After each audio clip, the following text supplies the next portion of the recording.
Hi everyone, I'm Jocelyn, and I am grateful you're here. You're listening to the Starting with Gratitude podcast. This is a safe space intended to host meaningful conversations exploring all topics of the human experience. Every conversation starts with gratitude and remains rooted in gratitude. After you listen, make sure to join the community by subscribing and sharing. I am so happy you have joined us. Hi, Valentina. Hi, how are you? I'm well, thank you. I actually had something really beautiful happen to me this morning that I feel called to just share. I don't know if you are a prayer. Yes. But this morning I just as I was, getting ready for the day and stretching and stuff, I was just having a conversation with spirit and was just kind of talking about why I'm doing what I'm doing and stuff. And when I got to my desk, I was on my laptop and my desk is right in front of a window. And all of a sudden this big blue bird comes to the window and starts knocking on the window with its beak. And I was like, Weird, is that you? I just, that's moments like that where you're like, wow, And bluebirds are pretty rare to see, so that's pretty awesome. Yeah, it was So glad you beautiful. experienced that. Thank you. It was so to answer your question, it was a nice affirming moment this morning. Very cool. Very awesome. I'm glad to hear that. How is your spirit? It's good. It's going. I woke up, did some work, and then went for a run. It's finally nice here in New York. It's 70 degrees today. I wish it could stay like this forever. Yeah. But it was super nice to just get out, walk, run for a bit, and just enjoy nature. Mm-hmm. Thankfully, I live pretty close to the park, so it was really nice to just experience that and, take it easy at my own pace, no rush, just do your thing. Mm-hmm. And yeah. Yeah, beautiful. I love starting my mornings outdoors because I feel like it really influences your vibe for the rest of the day. Totally. Yeah. Well, before we completely dive into our conversation, I'm going to ask you to share with us your expression of gratitude. Yeah. I thought about this for a really long time, especially after our last chat. Mm-hmm. And I want to say my expression of gratitude comes from such a place from within that I don't really share this with anybody, especially when you're asked on the spot, like, hey, just share your expression of gratitude with us. Mm-hmm. But I express it mostly with myself. I am not entirely religious, but I do speak to my God and express myself through him. And I allow that to, wash over me and try my best to communicate myself my best through him with my peers around me. I feel that that is the responsibility that I have to him and to myself and to those around me that I'm learning from, growing from, detaching and attaching from. So that's where I believe I express my gratitude the most. And hopefully it's something that I'll continue to use to guide with me into this life.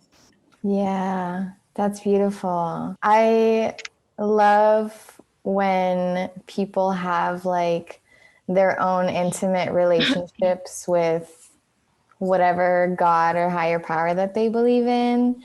I feel like it's just a very personal relationship, Totally. So I'm really excited to speak with you because I feel like in just looking at your Instagram bio, you have, plant-based on there, you have DACA immigration on there, you have sustainability.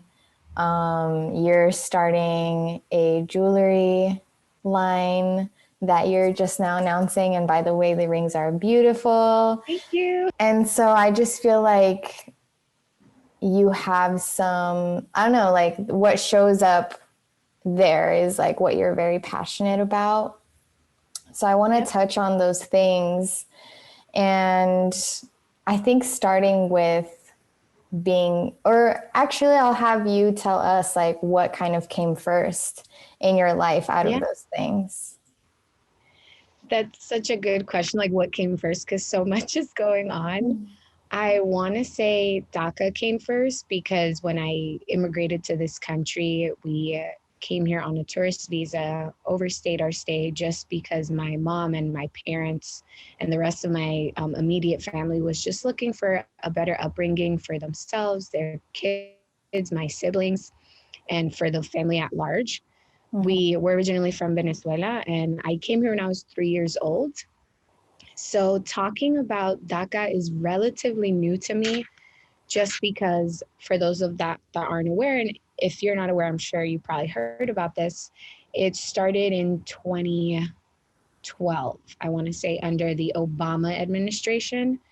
And as of recent, during the Trump administration and now the Joe Biden administration, you know, it's been such a forefront conversation that has led to why Joe Biden was even elected. It was one of his main actions that he wanted to promise and take towards dreamers. So I would say DACA came first in my conversation, and trying to spread that message, you know, create that knowledge and experience and hold space for it on my page came first. And where, if you don't mind sharing, do like you and your family stand with it now? Like, are you all like, we're able to like immigrate here? Or did you have like any experiences where it kind of impacted your family in like a not so great way? Yeah, so thankfully, we've all immigrated here safely. We're all here. We immigrated back in 1996. So it was an interesting time, especially for the United States. It was before so many major things happened, like 9/11, World War III, quote unquote, with like our fight with Iraq and the Middle East. So it was definitely at such a open and free time for the United States, specifically New York. So thankfully that wasn't that much of a burden. But in terms of just any complications or like where we stand at now, unfortunately, those under the DACA administration still are under DACA and have to renew their paperwork every 2 years. Thankfully, I do have a brother that was born here, and he's about to be 18 this year. So hopefully he can petition my parents to become citizens because he was born here. So he's automatically a citizen. Right. Yeah.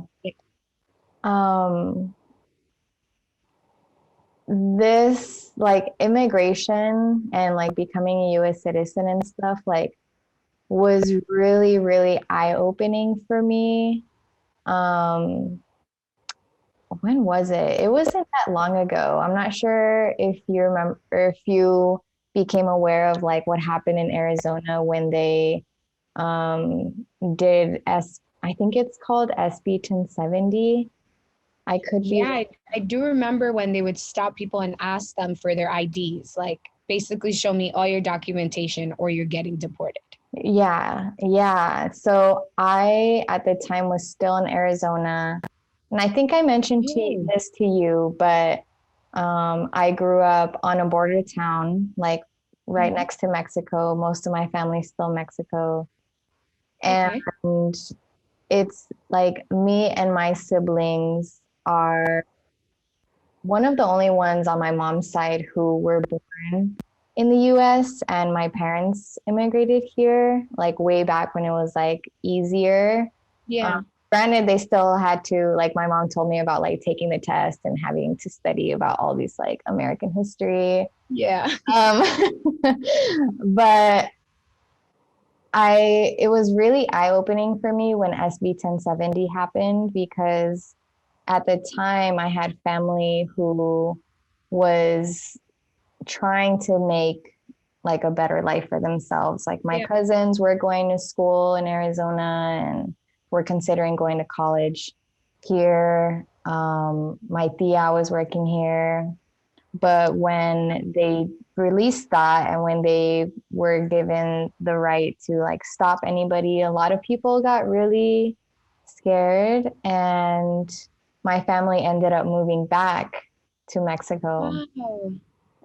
And it just like, you know, I'm sure you probably like felt this too, like you having um citizenship now, like just I don't know, it just like really puts things into perspective, you know? Totally. Yeah. So I'm glad that you are like really holding space for that in your life and like bringing awareness and importance to that. Thank you. Um, so with DACA, after that, I guess like what is the next thing that like really came up for you? Yeah, I think it was becoming like a influencer content creator. I hate the term influencer, but that's the market, that's the category that it falls under. I Mm-hmm. went to school for marketing and communications, so it was something that I never thought would turn into what it is now. I would work at the agencies that brands now scout for. Like it's ridiculous how, you know, you're doing one thing one day and then in a couple of years social media takes off and now you're on the other end of it. So I do want to say that kind of blossomed second, and with that came building a platform for my plant-based journey with my partner, and then speaking about sustainability at the same time, specifically in Black and Brown communities. And then I thought, I love jewelry so much, why not start something there and, see how it goes. Like, just play around with it, don't take it too serious. But if it does get serious, cool. Yeah, I love that approach to creating things because Yeah. it takes like so much less of a burden. And I feel Yeah. like you also are able to create like better because you Oh, don't have totally. that like pressure on yourself to like, Create all the time. yeah, yeah, which I'm sure as in the influencer space is something that you've encountered. Yeah, it's very, if you don't catch yourself, you get very involved and seeped into it. And, it kind of takes over your life. And in a negative way, you could find yourself comparing or trying to catch up or, just being very materialistic. And it's something that can happen without you noticing it. There's no right or wrong, way to feel or how to act in this industry.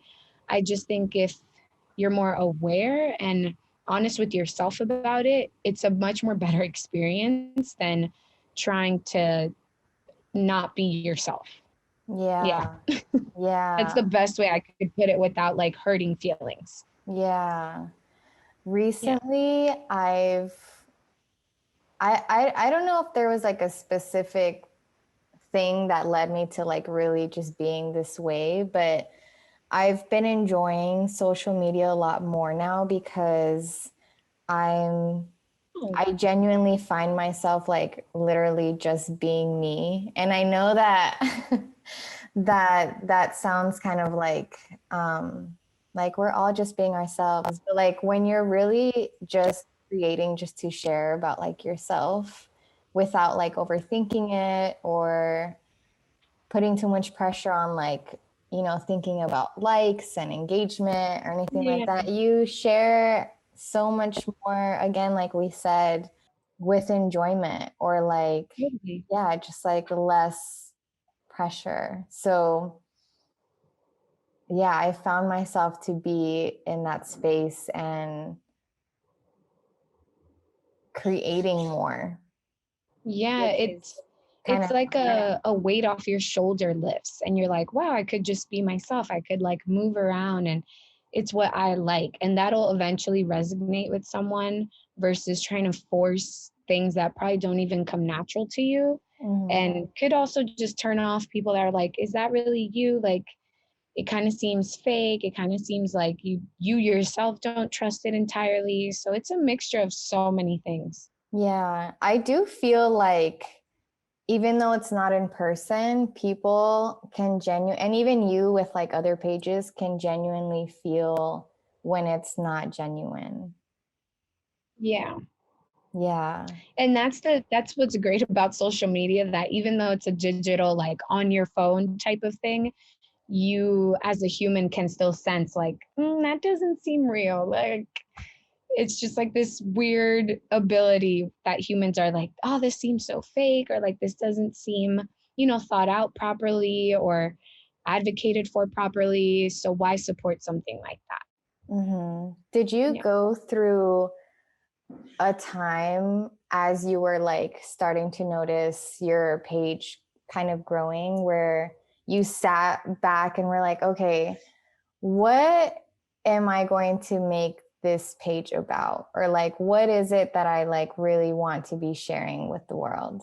Yeah, I think that happened right before COVID started, because I had just lost my job. I was really trying to do content creating full time, and I was thinking, what sets me apart from everything else that's already out there? Like, of course, I like beauty, I like skincare, hair care, like that's just a given. But what is the thing that I have that sets me apart? Mm-hmm. And when I really sat down with myself and just wrote that out, it was more of a aha moment. I know that sounds kind of cliche, but it's trying to narrow down what makes me unique versus someone else and what makes them unique, and what Mm-hmm. is my message and duty for having this audience and respectfully paying it back. Yeah. Yeah. I do feel like influencers have a sense of like responsibility Mm-hmm. because of their platform. Do you feel the same? Oh, I absolutely feel that. And I get really disheartened when influencers say that they don't have that responsibility, because let's take the digital aspect out of it. Let's take the app out of it. If you were a person of influence and of power, the way a president is, the way a celebrity is, I feel like the conversation goes hand in hand. People look up to you, people want to see what you're advocating for, speaking about. I Mm-hmm. think it's a disservice to say that, I'm not political on my platform, or I just don't share those things on my platform. Then what do you share? What do you stand for? You can only talk about clothes and makeup and hair care so much. Like, something, has got to give. You have to get to the point where, what is the message you're trying to convey? How are you trying to really influence and impact people? You can't just, you know, this is where it gets materialistic, but promoting products, clothes, anything that's material, that's great, but what's the messaging behind it? What would you say is like your message? Like when people visit Valentina's platform, like what do you want people to like feel? Like what's your intention? That's such a good question, because I've been asking that to myself lately, just because, there's so much going on in the world, and, you want to talk about everything, but sometimes you really have to also stay on track and focus on your message. When people come to my page, I want them to feel a sense of education. Like, I want them to feel that they've left with like a golden nugget from my page, that they've learned something. Mm-hmm. Not that many people in New York City specifically know what deferred action is for childhood arrivals. And it's something that's spoke about on the news all the time, but not that many people watch the news. So it's a simple way to introduce and educate on my platform. And if I've done that to anybody, whether they follow me or not, if they're cruising by my page, I hope that that's something they can take away, because it doesn't hurt to know a little bit more. Yeah. You said deferred action? Yeah, so DACA stands for Deferred Action for Childhood Arrivals. Oh my goodness. I Yeah, actually that's did like not the know that. acronym. Yeah. Hmm. How I'm not sure if you've had people ask you this when they do visit your page, and if they have, that's super awesome. But like, Hmm. how do you get more? And I feel like even myself, after this conversation, now I'm really gonna make sure that I hold space for that, because I feel like I should be more aware of this. Oh, amazing. But how can people get more involved with that? So, logistically speaking, I do have links in my bio where you can go and like just, take that step to learn, figure out what it's about. They have opportunities where you can, join web seminars. You can donate to help people renew their application. You can get more involved by following pages that talk about this and are talking about the updates that are currently happening under the Joe Biden administration. So I think just by doing that is the best way to get involved, to kind of keep an eye out for it, just because it's one of the largest things that is currently happening in our country. And everyone's kind of on the edge right now of what's going to happen. Like, is it going to happen this year? Is the new president NVP going to say anything anytime soon? I think that's the best way to get involved.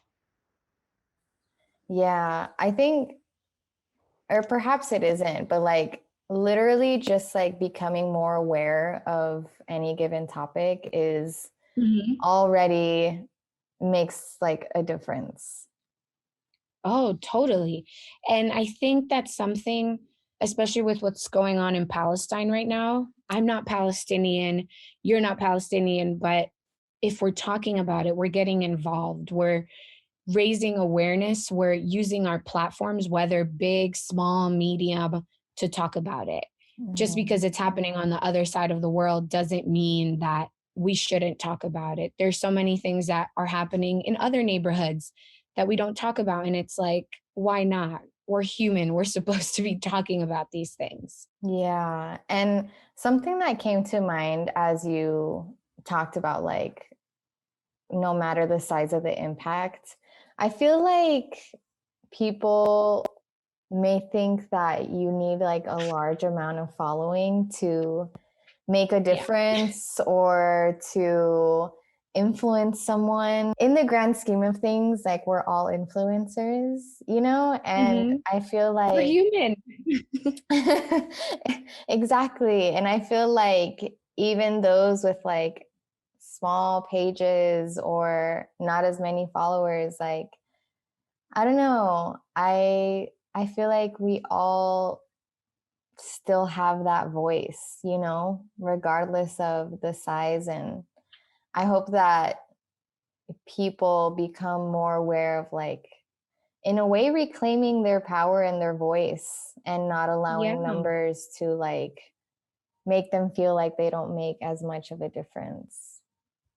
Yeah, I think that was so beautifully said because believe it or not, some people forget that they have a voice or just are so lost in trying to figure out their own journey that they neglect the world that's going on around them. And I say this from experience, the what's going on around you is what's helping your journey become you and finding your voice. Mhm. And I think that's what, even Black Lives Matter, when it happened last year, it wasn't influencers that were leading it. It was, your average everyday people that were just upset. They were genuinely just, they've had enough of what was going on. And just finding your voice and using it to create awareness, create a community that wants to get together and fight towards an injustice. I think that's the beauty of just speaking up. Yeah. I want to talk about being plant-based. I want to touch on that. And a Oh, part of yeah. me wants to ask you in this way, like, did you choose to be plant-based or did plant-based choose you? Because like I went through a very interesting uh, awakening is what I'm calling it, because that's how it feels.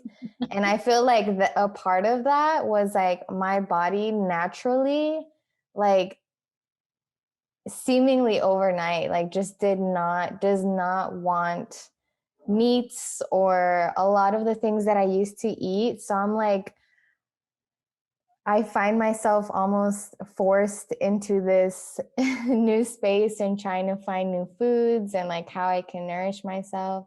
So that's why I wanted to ask you, like, did you choose it or did it choose you? Because I feel like it chose me.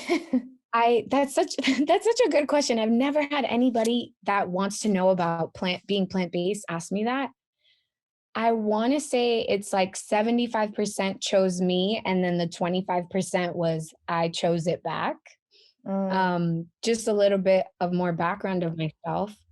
I am anemic, so you have to supplement, or I have to supplement myself with enough iron so I'm not dizzy or nauseous, or I don't get, heavy menstrual cycles.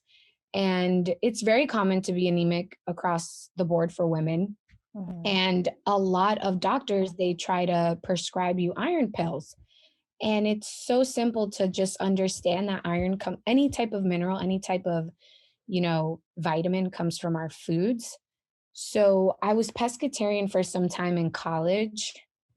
I really let go of chicken and red meat. It was so simple. I was just like, these things don't make me feel good. You start listening to your body and you realize, like, oh, why am I bloated today? Why do I feel so sluggish today? Like, you think deeper and you're like, what did I eat? What did I breathe in? What did I smoke in? What did I, just put into my body?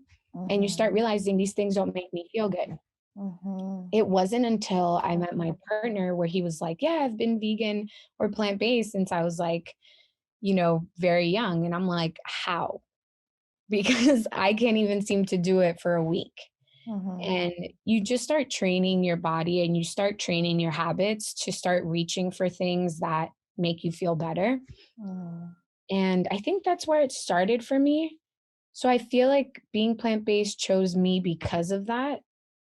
And it just made me feel better. It made me feel like I had a choice of what I put into my body versus this is what you have, this is what you got to work with, eat it.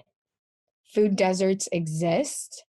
I was fortunate enough to grow up in a community where I didn't have food deserts and I had options. So that was also something that helped me lead my plant based journey much more seamlessly versus really trying to find ways to become plant based. Yeah. I love that you brought up like listening to your body, Hmm. because I think that we underestimate how powerful it is to literally just listen to our body and like be more mindful of how it reacts to certain foods and drinks and environments.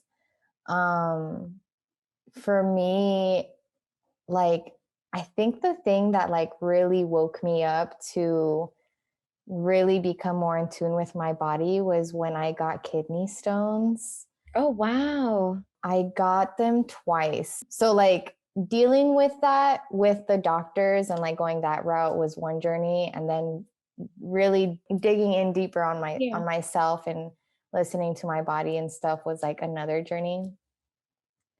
But the first time around, it was because I was intaking too much protein. Like Wow. my body doesn't like protein powders. It likes natural protein.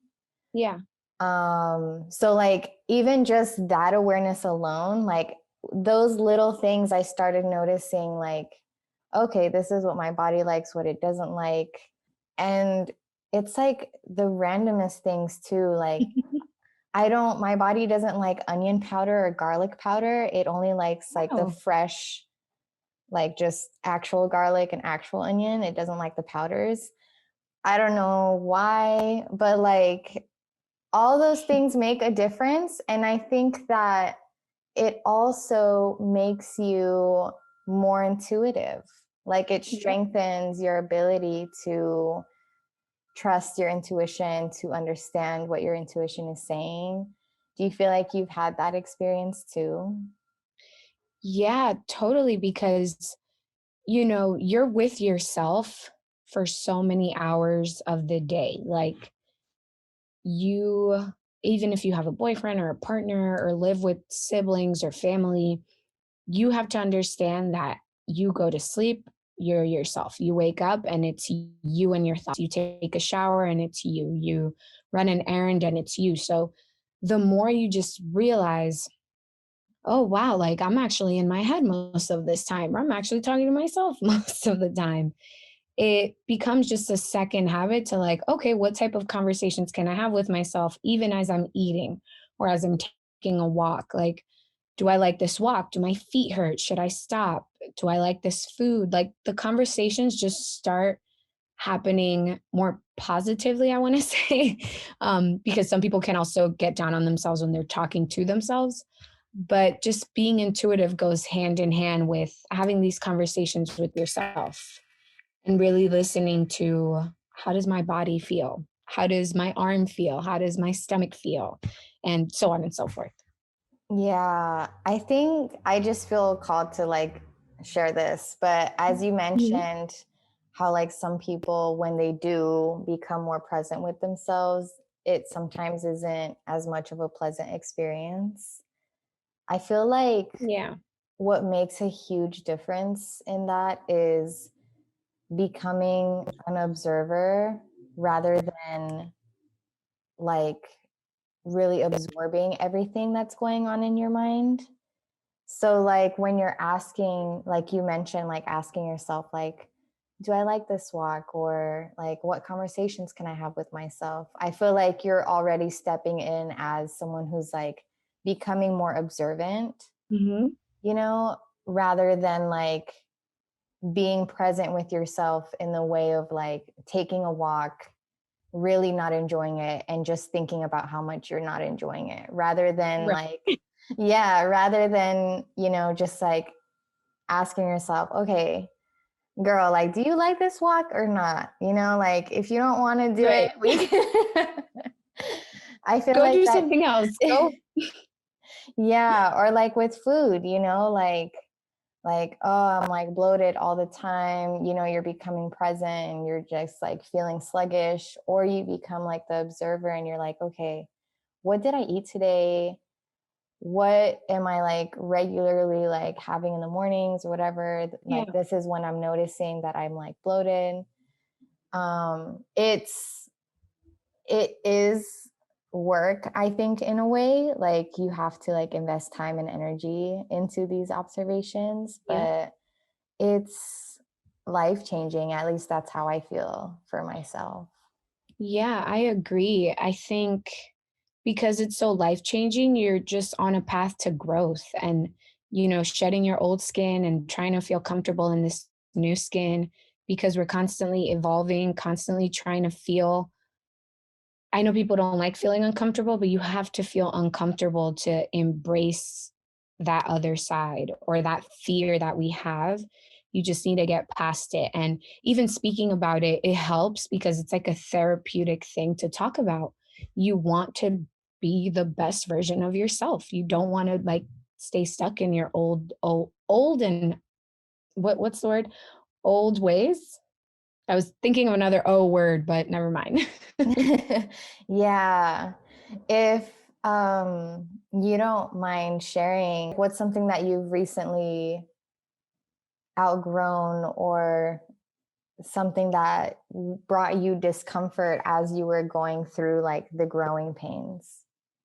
That's such a good question. And it's so difficult to answer because you never want to admit where your growing pains are just because they're one, so personal, and two, they're growing pains. So it's kind of hard to like just talk about it. Mm-hmm. But I think something that, has definitely come with age and with getting older is I'm a very social, open-minded, just like talkative person. And I've come to understand not everyone's like that. Everyone, we're adults, everyone has their boundaries. You have to be mindful and respectful of the people around you. When you're younger, you're not really taught that because you're a child. You're learning to grow, you're learning to adapt. You want to learn from people, you want to maybe copy some of their characteristics. So I think one of the growing pains right now is just realizing that you're stepping into your highest self or continuing to step into your highest self. And with that, you're going to leave people behind. And you have to understand that that's okay. It doesn't come from a place of hate, malicious intention. It comes from a place of you setting your boundaries for yourself, what you want to be reflected into this world, and just vice versa. I am thankful to have a lot of people around me that genuinely love me, genuinely care for me. And, there's some people that they give you the experience of who they are and then they walk out of your life, and that's normal. Like, if I could, I would have 1,000 friends, but that's not realistic. Yeah. Yeah. I feel like transformation is something that a lot of people are either feeling really intensely right now, either because they're, Mm-hmm. what's that word? They're like trying to avoid it, which I think makes the transformation more painful in some ways. Totally. Yeah. Whenever it comes to like changing and evolving, and thank you for sharing that, by the way. I feel like Yeah. I'm currently also becoming more comfortable with the discomfort that comes with transformation, Mm-hmm. because I'm fully like becoming even more fully aware of like how it's for my own benefit, and how like um you're essentially doing yourself a disservice by not allowing yourself to Yeah. transform. But I'll never forget like this like one huge experience that I had back in high school, because I was like a very, very quiet girl that was like super shy and honestly had like a lot of insecurities. Like I grew up with a Mm-hmm. lot of insecurities. And I made this one friend who made me feel so comfortable that the parts of me who were like too unafraid to come out, like came out with her. And so all of a sudden I was like way more social and just different, like noticeably very different. I remember at that time a lot of my good friends were like telling me that like I was changing, but like they didn't like it. And but I remember feeling like, but I feel so good. Yeah. But like this transformation, like I really like, it's really different, but like I feel more like myself. Yeah. And since then, I feel like that experience like really changed my relationship with transformation, because I realized like it was just like an experience where I realized that yes, there's going to be people who aren't going to be a part of that new season in your life, Yeah. or as accepting of this new version of yourself. Yeah. But it's like actually a very, very, very natural thing that we can even witness in all the nature that's around us. Yeah. Oh, that's such a good way to put it. The next time somebody tells me something like that, I'll be like, it's everywhere. It's happening everywhere. Don't come at me for it. No, I think that's so beautifully said, because it's just life. Like, I remember growing up, my parents would always be like, well, they would go to parent teacher conference and my teachers would always say, Valentina talks too much. She likes to socialize. And my parents would be like, that's great. You're evolving as a child, but just stay focused on yourself. Try to better yourself. Like in life, you'll probably only have 3 or 4 great friends. Like stop trying to socialize with everyone. And as a kid, you're like, you don't want to hear that. You're like, what's so wrong about talking to everyone? But the older you get, this is like in layman terms, you just realize, just keep it to yourself. Yeah. And, just foster those relationships where you can genuinely feel that they need to be fostered. And that just ties back intuition. It's like everything goes so hand in hand, everything is connected. And if something doesn't connect, like, don't force it. Mhm. Things come in and out of our lives so quickly, and things change from day to night. Mhm. And that's just the beauty of it. So, yeah. Yeah. I feel like that's something that I feel like that's like a lesson that so many of us are just going to be revisiting throughout our lives, Yeah. like finding ourselves attaching to relationships or things that we know, that we've either outgrown or we no longer resonate with. What do you feel like you're currently really resonating with right now? I think I'm resonating a lot with my community. It's like I've had this out of body experience where I no longer matter. Like, I do matter, but there's a larger thing happening besides me. And I, growing up, it was just always me, this, the world revolves around me. And like, even being an influencer slash content creator, it's like, yes, me, the world revolves around me. The photos are about me. But I'm really trying to switch that narrative, not just on my digital platform, but also for myself, because you're just this one small little thing, like, into a real perspective. Like, if we're really speaking, Mhm. honestly, we're Mhm. just such a small thing and such a larger part of this world, this universe. And I feel like that's what I've been resonating a lot with lately. If this small little person can, reach outside of herself and start these conversations, I think if I have a larger impact, it'll be more significant. And that's what I really like. That's my goal. That's where I want to win right now. Or, if it takes time, which I know it will, that's where all of my cookies are going towards. I'm putting all my cookies in that jar. Mhm. That's beautiful. Thank you. Speaking kind of like leaning more into like what you're investing your energy towards.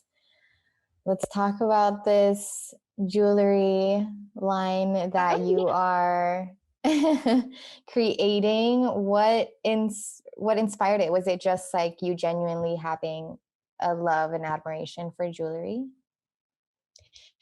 So it's like a work in progress, I want to say. Yes, it is an admiration for jewelry. Like, you would think I have a million ears and a million fingers to put all my jewelry on, but I don't. I just love the fun that it brings to an outfit, to a statement, to anything. Like, it could really just change your look completely. I'm not into fashion per se, but I do like to dabble here and there. And I think I've always had a love for jewelry.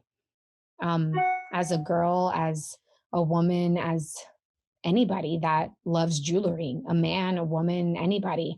I think it's a great form of expression. It's such a great way to start a conversation, like, oh, I love your earrings or I love your ring. And who knows where that will lead into. That's kind of the reason why I felt like doing that. It's just more about creating the conversation.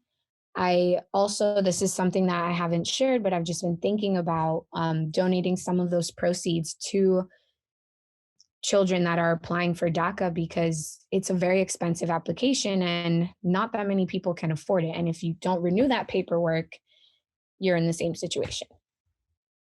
Yeah. Yeah. Did you experience like any doubts coming into the like when you started thinking like, I'm gonna start creating jewelry, or was it something that you just like felt so sure of where you're like, you know what, I'm gonna do this for fun, I'm gonna share with the world, and I'm gonna let it unfold as it does? I think it was a combination of both. More self doubting because I feel like, well, the earring part of it, I've been doing it since like November. And then, the holidays went by and then the year started. We had to move. So it was a lot of doubting of, should I even do it? I've bought all this material. Like, is it even worth it? But I really stuck to my guns and was just, you invested in this, you do it. Even if it doesn't pan out, you can at least say you did it for yourself. This has to do with nothing else, but with what you wanted to do. I think I would have been really disappointed in myself if I didn't follow through with it. Mm-hmm. Yeah. That's honestly kind of my approach to creating things, or like to my ideas. I'm like, okay, if I don't try this, like, will I be disappointed down the line? Or will I look back at this moment and wish that I ended up trying? Or is it something Right. that I can just like, let go? No, I completely agree with you. And I think it's that like voice in the future that's like, you're going to regret this. You're going to wish you did it. Or, yeah. What's a part of the process in making this jewelry that surprised you, or like you didn't, like something new that you learned in creating? That's a good question. I want to say my level of patience for it, just because I've never done this before. This is obviously all new to me, and I didn't know what I was going into. I just figured, okay, this will be fun. Like, let's try it, let's figure it out. But you have to have a lot of patience. And I think across the board for anything anyone encounters when they're pursuing something creative, it may not turn out the way your perfect mind thought it would turn out, or there might be some hurdles or some changes along the way. So that was definitely something that I had to take a step back and be like, you need some patience, girl, because you, for one, are not the most patient human being. Yeah. Yeah. And that's a beautiful way to practice patience, is by doing something that you love. Yeah, I feel like that's possibly like one of the biggest things that I think stops creatives from creating, is like having this vision of how it's going to be in their minds, but then when they get to start creating it and it doesn't look exactly like how it does in your mind, you're like, You throw in the towel. You're like, nope, well, not doing this. Maybe next time. Yeah, but it really is a process. Like, Yeah. just like how we were talking about how we go through our own transformations, like, and we're continuously blowing up as we continue to unfold. Like, our creations, I think, have the same journey, you know? Like, Yeah, absolutely. you keep trying and it keeps transforming, and it keeps looking better as you keep allowing it to grow. I 100% agree with that. That's why I feel like it's always a work in progress. Like, even if you think it's done, it's like, no, there's still more that can happen. Yeah. So I love how we've been able to touch on all of these things in this conversation. I feel like we flowed through it so beautifully. There's Same. one last question that I want to ask you to just kind of like bring this full circle. And that is like, how would you describe this season of your life? That's such a good question. When you say season, I just think of TV show. I don't really think of it as like a part in my life. But I think this season is definitely going to bring about a lot of new things, especially because we're not experiencing the obvious of what was like a shutdown last year. So I think it'll be a lot of new experiences and a lot of new faces and spaces that you're holding for people, and just continuing to grow from what happened last year. Yeah, yeah, yeah. Transitioning out of 2020 is a whole journey that I Yeah. think we're all It each won't happen experiencing. overnight for sure. Yeah, yeah. So for all listening and for ourselves too, like, I think we definitely deserve to have grace for ourselves. Yeah. Yeah. I agree 100%.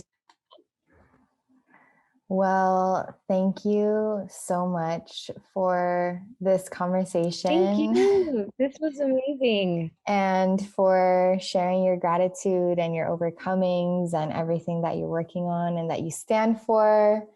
I'm looking forward to seeing your jewelry line release. Oh, thank you. I'm excited. And yeah, thank you so much. Thank you.